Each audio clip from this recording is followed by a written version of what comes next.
Hi, I'm Kat Barker with the Custer Gallatin National Forest. I'm standing at the Sioux Creek Trailhead and picnic area on the Yellowstone Ranger District, and I'm here today to talk to you about cutting your Christmas tree this holiday season. The first thing you need to know about getting your Christmas tree is that you do need a Christmas tree permit. So the best way to do that this year is to go online to www.recreation.gov, and that's a super quick, easy way to get your permit this year. We used to have vendors that sold Christmas tree permits, and we no longer have those anymore. We do have permits available at our local Ranger District offices, so if you need to pick one up there, please call in advance. We really do encourage that online option. The Christmas tree permits are free with a very small transaction fee. But one of the biggest reasons we ask you to use that online option is just largely for your convenience, but also this year we're really hoping to reduce the exposure to COVID-19 to yourself, to the public, and our employees.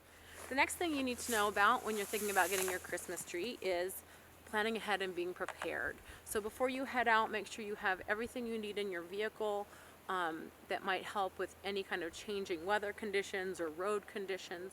Know where you're going, know which roads are open, and the best way to do that is to check out our motor vehicle use maps that you can find online, and that can tell you everything you need to know about what roads are open and available for finding your Christmas tree.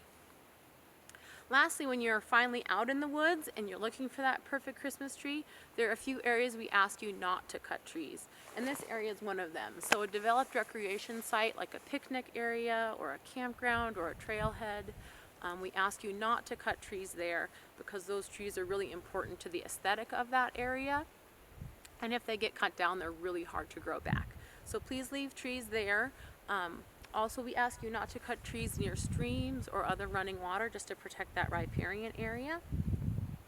But otherwise, once you're out in the woods, look for that perfect Christmas tree. Please cut the whole tree and don't top it in the middle. Once you cut your tree, leave a stump no taller than 6 inches and then take it home and enjoy it.